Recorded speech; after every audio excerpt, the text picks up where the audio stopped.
Most people need other people to feel okay. Studies show that the average person checks their phone over 90 times a day, not for information, but for connection. They need the noise, they need the presence, they need to feel surrounded just to feel stable. But you are not most people. You already knew that. The moment a room clears and the door closes and the silence settles in, something in your chest loosens, something breathes, and you've spent years wondering why that makes you so different from everyone else around you. You weren't always like this. There was a version of you that ran toward people. Think back far enough and you can almost find them. The child who wanted to be picked, who waited by the door, who talked too much because they were terrified of what happened when the room went quiet. You used to reach, you used to need, you used to press yourself into relationships like you were trying to disappear inside them, because being alone felt like being abandoned, and being abandoned felt like proof of something you didn't have words for yet. But somewhere along the way, something shifted. The people you reached for either couldn't hold you or held you in ways that hurt. And slowly, without anyone telling you to, you started pulling back. You stopped reaching. You started building inward instead of outward, and the quiet that used to terrify you, became the only place where nothing could go wrong. But here's what nobody tells you about that shift, and why it matters more than you think. In the 1990s, psychiatrist Stephen Porges developed something called polyvagal theory. It sounds clinical, but what it actually describes is something you've lived. Porges discovered that your nervous system is constantly scanning the environment, not with your eyes, but beneath your awareness, asking one silent question on a loop: is it safe here? He called this process neuroception, and here's the part that will explain your entire life. Your nervous system doesn't just scan rooms, it scans people. It reads micro-expressions, tone shifts, tension in a voice, the distance someone keeps. And if it has been trained, through enough unpredictability, enough emotional unavailability, enough chaos, it will start flagging other people as the source of danger.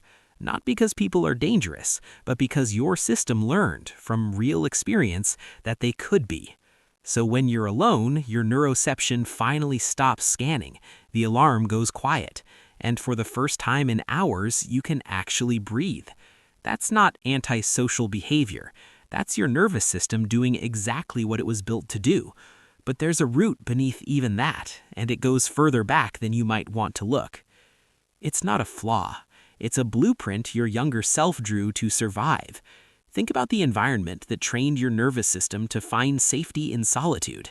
Maybe it was a home where the emotional temperature changed without warning, where love felt conditional and presence felt unpredictable. Maybe you had a parent who was physically there, but emotionally somewhere else entirely.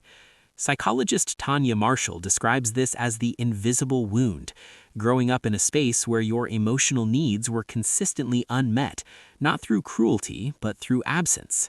You learned something precise and painful, that needing people leads to disappointment, that vulnerability is a transaction that rarely pays off, so you stopped making the trade. You retreated into yourself not because you didn't want connection, but because the cost of reaching for it and coming back empty had become too high. Your solitude isn't isolation, it's infrastructure. You built it to protect something real. But here's the part of this story that even the most self-aware people in your position tend to miss. The honest truth is that this pattern has a shadow side, and you deserve to know it. Research published in the journal Perspectives on Psychological Science found that chronic social withdrawal, even when self-chosen, activates the same neural pain pathways as physical injury. Your brain, regardless of what your mind has decided, is still a social organ. It was built for selective contact, and when that contact stays below a certain threshold for too long, something starts to erode. Not dramatically, but quietly. Cognitive sharpness, emotional regulation, even immune response. A landmark Harvard study tracking adults over 80 years found that the quality of relationships, not wealth, not status, not achievement, was the single greatest predictor of a long, healthy life. That doesn't mean you need more people, but it means the part of you that still quietly aches for real connection isn't weakness, it's biology. And pretending you don't feel it is the one thing that will cost you the most. But here is where the entire story turns. A 2003 study by psychologist Aaron Axel demonstrated significantly greater emotional self-regulation, deeper empathy when they do engage, and more deliberate, values-driven decision-making than their socially dependent counterparts. You don't connect with everyone, so when you do connect, it means something. You have spent years inside your own mind, which means you understand the internal world of other people in ways that extroverts often can't access. You are not someone who performs closeness. You are someone who, when you finally let someone in, gives them something most people never receive, your actual self. That is rare. That is not nothing. That is, in the language of psychology, an extraordinary capacity, and it has been sitting inside you this whole time, mislabeled. Society calls you a loner. The real word is sovereign. Sovereignty means you have dominion over your own inner world.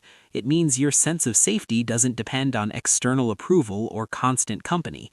It means you have done the quiet, unglamorous work of learning how to be with yourself, which most people spend their entire lives running from. There is nothing wrong with you. The way you recharge, the way you think, the way you need space to feel like yourself again, none of that needs to be fixed. What it might need is understanding, because there's a difference between choosing solitude from a place of peace and hiding in it from a place of fear. You already know which one you're doing, and if some part of you is ready to take one careful step back towards selective, meaningful connection, not because you're supposed to, but because you genuinely want to, that step is available to you. Not all at once, not with everyone, just one honest moment with one person who has earned it. You were never the problem. Drop one word in the comments that describes how you feel when you're finally alone.